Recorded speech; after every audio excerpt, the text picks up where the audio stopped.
term capital was 21%, which was much higher than 14% of modern company. Was more 咁就證明咗 Esso Company、Esso Limited were more efficient in using the capital to generate profit， 得唔得 ？OK。The low profitability of model limiters may be explained by its low gross profit margin and poor cost control。點解你一間個 ratio 咁低咧？可能就係佢個 profit margin 低，或者佢個 cost control 能力低，得唔得？要識講嗱，呢啲其實全部喺前面碌屎有㗎啦。OK， 但係你要識講出嚟，幾時會應用到，得唔得 ？OK。好嗱，基本上咧，其他嗰啲咧，你可以理論上你只要俾到依兩個我咧，我都叫做收貨啦，叫 comparison 咁樣。不過你最尾可能要 base on 你依樣嘢咧，你就講俾我知，你 prefer 邊間公司係值得 invest 嘅，得唔得？你要講埋依句嘢俾我知 ，OK？ 咁我哋要求都係講主力講依兩個啦 ，liquidity 同 profitability 咧。不過都係嗰句 ，depends on 上面有啲乜嘢俾你 ，depends on 上面有啲咩 information 俾你，你先講到出嚟，得唔得 ？OK？ 得唔得？唔驚，下堂翻嚟做埋個 assignment 同 tutorial 咧，你會更加熟究竟點做，得唔得 ？OK？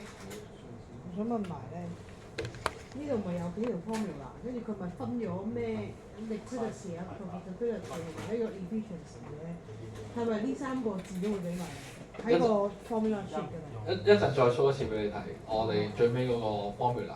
我今日會 upload 埋上去嘅，我一陣會再 show 一次 ，OK？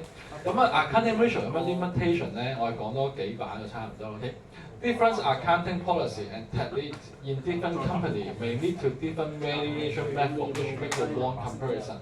咩意思咧？記住 accounting policy 或者 technique 咧，唔好話唔同公司、唔同國家、唔同公司都有唔同少少唔同嘅出入嘅。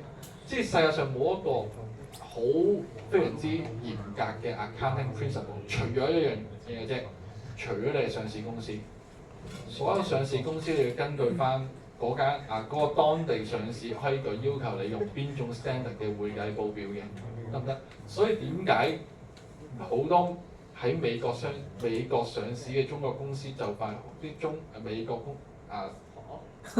想踢走佢哋咧，因為佢個會計個原則其實佢聽到佢哋成日用緊唔同嘅會計原則去講佢哋個 profit 係點，或者佢哋喺中國嘅會計嘅底稿完全反 share 俾美國，就係咁嘅原因。佢又唔會用美國嗰套會計準則去報喎。OK 就係咁樣。OK。Different backgrounds of the company may lead one comparison. For example, difficult to compare a firm which hires its plan with a firm buys its plan. OK。唔同公司嘅背景咧，會令到有啲好錯唔同令到出現錯誤嘅 comparison。呢個例子都唔係用得講嘅，最簡單就係一間初創公司同一間好老牌嘅工廠，你完全用呢啲嘢去睇咧，係完全天翻地完全差天共地嘅 comparison。但係唔代表間初創公司未來嘅 profitability 低嘅。OK， 可能前期投資好大，但係後尾如果成功咗，就會賺好多錢。製藥都係，製藥公司都係咁嘅，得唔得 ？OK。The environment and external factor can affect the performance of a company recession。OK， 有時可能係成個經濟大 cycle 崩潰咗，所以任何公司睇 accounting ratio 咧都係差嘅，得唔得？最簡單就係可能個 selling 太差啦嗰年，因為全球都經濟衰退，啲 selling 太差啦，所以所有數都變得好核突。OK。Changes price level may affect the viability of inter-period comparison。OK。呢個係講啲咩咧？如果你想 compare 同一間公司喺唔同 period 嘅比較嗰陣時咧，如果佢個 price level 有少少改變咧，佢會影響咗佢嘅 overall 嘅 comparison 嘅。所以有時咧，如果你想 compare 一間公司對標嗰間公司喺唔同 period 嘅表現嘅話咧，一定要 consider 埋佢個 price 或者佢個 value of money 有冇改變到。你要對標翻同一個時期同一個 price 去對標翻，咁佢先做。好似之前我哋計緊啲nominated GDP 同一個有個同埋有個叫做 real GDP 咁樣，就因為我哋所謂嘅 GDP 係咩咧？我哋要 base on 某一個特別嘅 reference year 去 calculate 先有意義嘅。如果 compare 同一個城市喺唔同 period 嘅 GDP 嘅話，同呢度一樣。OK。Difference in the basis of data recording may weaken the comparison. For example, assets are recorded as historical cost, but profits are made in current price, like the house price. OK， 呢個都係講緊。你如果啲 assets 唔係 time to time 咁去 update 嘅話咧，係會出現咗個 net 喺個時間掣喺度。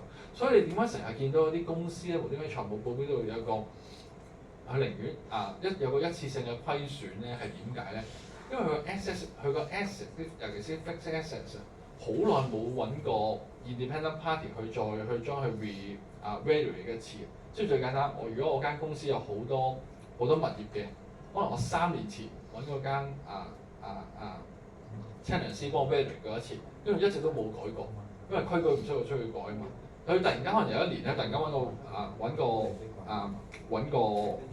揾個 tenant 師再突然間會 value 一次，突然間所有物業都有個大一次性嘅貶值或者虧損咧，你特登做盤數做到自己蝕錢，令到自己點咧唔使交稅咯。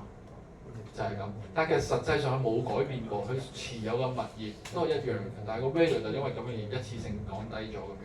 OK， it is difficult to have a standard to determine the good or bad result of a company。OK， 記住，依係講緊 good and bad result of a company。就算我睇晒呢啲數字咧，你都好難講俾我知究竟間公司嘅前景係真係好定差，得唔得 ？OK， 理論上係講啲咩咧？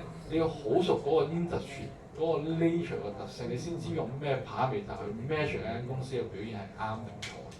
OK？ 講緊價值投資。exactly 啊！如果佢哋都用啲對標啫嘛，好似巴菲特都係好睇佢嘅 cash flow 啦。OK， 嗱，再講一次，我哋下一陣啦。最尾考試咧係會俾依張 formula sheet 俾你嘅啫，唔會多唔會少，就係依度咁多嘅啫。OK， 你啱啱問嘅問題冇咩 liquidity ratio 啊，俾晒你㗎啦。OK， 依張表依個 formula sheet 我今晚都會 upload 埋上去。OK， 考試唔需要印㗎啦，我會印埋俾你哋嘅。OK， 你基本上係冇嘢需要帶入嚟嘅。